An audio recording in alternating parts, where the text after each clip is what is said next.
Hello everyone, कैसे हैं आप लोग। आज की क्लास में हम लोग पढ़ेंगे agricultural credit meaning, definition and its classification. ये एग्रीकल्चर फाइनेंस का सेकंड लेक्चर है। फर्स्ट लेक्चर हम ऑलरेडी एग्रीकल्चर फाइनेंस की definition, meaning, needs, scopes and importance in role in agriculture, ये सब हम पढ़ चुके हैं और ये इसका सेकंड वीडियो है। आपने नहीं पढ़ा है तो आप जाके प्लेलिस्ट से चेकआउट कर सकते हैं एग्रीकल्चर फाइनेंस में। चलिए, तो आज हम एग्रीकल्चर क्रेडिट का बात करेंगे, जिसमें फर्स्ट ऑफ ऑल हम उसकी मीनिंग और डेफिनेशन का बात कर लेते हैं। देखिए, मीनिंग की बात करें तो credit is obtaining control over the use of money at the present time in exchange for a promise to repay it at some future time. See, अगर लोन लिया है तो देना ही पड़ेगा। ओके। और क्रेडिट टर्म अगर हम बोलें तो जो एक्सचेंज होता है या हम अभी पैसे लेके फिर दे देंगे, उसी को हम क्रेडिट बोलते हैं। और रीपे वर्ड इसमें ज़रूर याद रखिएगा, बिकॉज जो क्रेडिट वर्ड है वो एक ऑफिशियल वर्ड है और ऑफिशियल लैंग्वेज में हम यूज़ करते हैं। जनरली बैंक से जो लोन लेते हैं उसके लिए हम रेफ़र करते हैं क्रेडिट और लोन्स को, तो वो हमें रीपे करना होता है। Credit term derived from Latin word that is credo, meaning I trust you. Okay, Latin word से ये मिला है और इसको ज़रूर याद रखिएगा कि क्रेडो मीनिंग होता है आई ट्रस्ट यू, बिकॉज ये पिछले बार भी पूछा गया है एक कॉम्पिटिटिव एग्जाम में, ये क्वेश्चन आया हुआ है, इसलिए मैंने पॉइंट मेंशन किया है, तो आप भी इसको ज़रूर याद रखिएगा। ठीक है, इसके आगे अगर हम डेफिनेशन का बात करते हैं तो loans are certain amount of money, ठीक है, certain amount of money provide for certain purpose on certain conditions with some interest which should be repaid sooner or later. It is also referred to as credit.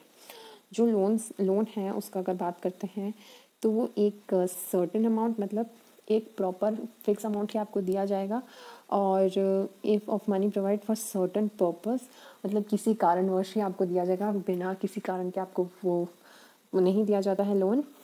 ठीक है, मैं ये चीज़ें टिक कर देती हूँ। आपको एक डेफिनेशन में ये सारी चीज़ें तो आनी ही चाहिए। जैसे सर्टेन अमाउंट, ये इसका कीवर्ड है। देन फॉर सर्टेन पर्पस, एक डेफिनेट पर्पस होना चाहिए, कारण होना चाहिए। ऑन सर्टेन कंडीशंस, कुछ कंडीशंस होती हैं उनको भी फॉलो अप करना पड़ता है। और विथ सम इंटरेस्ट भी लगेगा ही। अगर आप इंस्टीट्यूशनल एजेंसी से अगर आप लेते हैं लोन्स तो उसके लिए आपको इंटरेस्ट भी लगता है। ओके, आगे हम बताएंगे institutional and non institutional agency क्या होती है। फिलहाल के लिए डेफिनेशन के लिए आप इतना ही याद रखिए, certain amount, certain purpose, on certain condition with some interest, which should be repaid sooner or later, जिसको रिपे वापस करना ही पड़ेगा। अभी हमने ऊपर बताया कि लिया है तो फिर देना तो पड़ेगा ही। Okay, so that is why it is also refer to as credit. Credit और लोन्स जो होते हैं वो सेम ही मतलब सिनोनिमस टर्म्स हैं वो दोनों।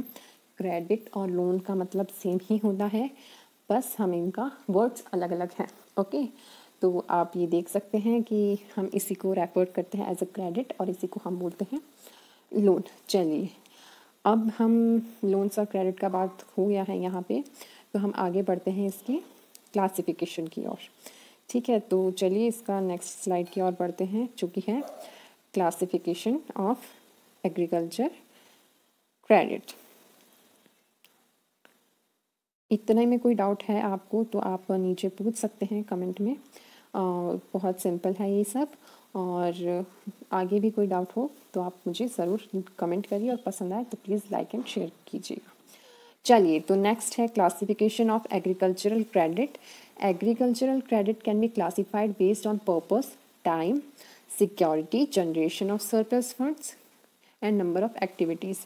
फर्स्ट, अगर हम पर्पस का बात करें, जैसे अभी हमने डेफिनेशन में देखा था कि कुछ पर्पस होना चाहिए, तो जैसे फर्स्ट यहाँ दे रखा है डेवलपमेंट क्रेडिट, मतलब उस किसी चीज़ के डेवलपमेंट के लिए हम ले रहे हैं। जैसे कि यहाँ लिखा है, अगर हम ज़मीन के लिए ले रहे हैं, या हम फार्म मशीनरीज के लिए ले रहे हैं, या हम इरिगेशन के लिए ले रहे हैं, या कंस्ट्रक्शन ऑफ फार्म स्ट्रक्चर, या डेवलपमेंट, या डेयरी, पोल्ट्री, फिशरीज, सेरिकल्चर के लिए। प्रोडक्शन क्रेडिट का बात करें तो क्रॉप प्रोडक्शन, जो क्रॉप को खेती बाड़ी करने के लिए हमें चाहिए होता है पैसा, वो क्रॉप क्रेडिट में आता है। मार्केट क्रेडिट में जो हमें उसको बेचने के लिए, जो क्रॉप हमने उगाया उसको बेचने के लिए जो पैसा लगता है वो मार्केट क्रेडिट में आता है। जो कंजप्शन क्रेडिट होता है वो फैमिली, जो फार्मर अपने पर्सनल यूज़ के लिए लेता है वो आता है, जैसे बच्चों को पढ़ाना या कोई बीमार हो गया उसके लिए, तो कंजप्शन क्रेडिट में आता है। रीपेमेंट पीरियड का बात करें तो शॉर्ट टर्म क्रेडिट जो 6 से 18 महीने के लिए के अंदर देना होता है, जो छोटी मोटी चीज़ों के लिए लिया जाता है, जैसे परचेज ऑफ सीड के लिए, फर्टिलाइजर, पेस्टिसाइड के लिए, इसको 1 इंस्टॉलमेंट में ही आपको रिटर्न करना होता है।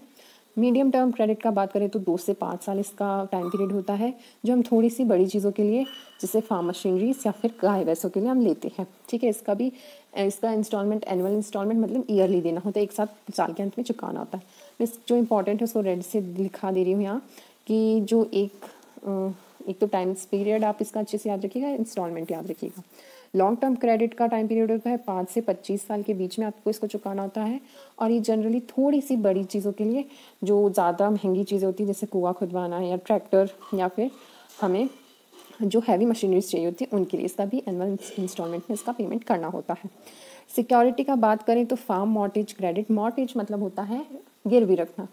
तो अगर आप फार्म मॉर्टेज क्रेडिट का बात करें तो ज़मीन गिरवी रखते हैं। कोलेट्रल क्रेडिट का बात करें तो जैसे ऊपर वाले में मॉर्टेज ऑफ लैंड मतलब ज़मीन को गिरवी रखा गया था, वैसे ही कोलेट्रल क्रेडिट में लाइफ स्टॉक, क्रॉप या वेयर हाउस को एज ए सिक्योरिटी रखा जाता है। पर्सनल क्रेडिट का बात करें तो ये on the basis of character, कि इंसान का स्वभाव कैसा है, उसका कैरेक्टर कैसा है, और ये नॉन टेंजिबल चीज़ होती है, मतलब जो टेंजिबल मतलब जिसको आप टच कर सकते हैं, फील कर सकते हैं, एंड नॉन टेंजिबल जिन्हें आप टच नहीं कर सकते। जनरेशन ऑफ सरप्लस फंड्स का बात करें तो सेल्फ लिक्विडेटिंग क्रेडिट, जो कि एंटायर लोन एक साथ ही आप चुका देते हैं। नॉन सेल्फ लिक्विडेटिंग क्रेडिट जो होता है, जो हम कंज्यूम नहीं करते हैं, नॉट कंज्यूम्ड, और ये सेवरल मतलब कई सालों तक इसका हम पैसों का भुगतान करते रहते हैं। ठीक है, और एक साल में इतना सफिशेंट हमें नहीं मिलता है कि हम पूरा चुका दें, इसलिए इसमें एंटायर लोन एक साथ नहीं चुकाते हैं, और काफ़ी सालों में इंस्टॉलमेंट्स में उसको चुकाते, रीपेमेंट का उसका करते हैं।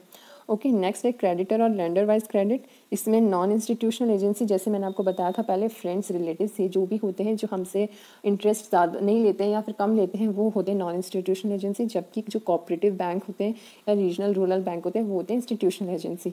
Number of activities and composite loan, एक क्वेश्चन भी हम देते हैं, और आज का वो क्वेश्चन है, which bank becomes the first bank in India to use satellite data to access credit worthiness of farmers. Comment करके आंसर ज़रूर बताइएगा। Thanks for watching, bye bye.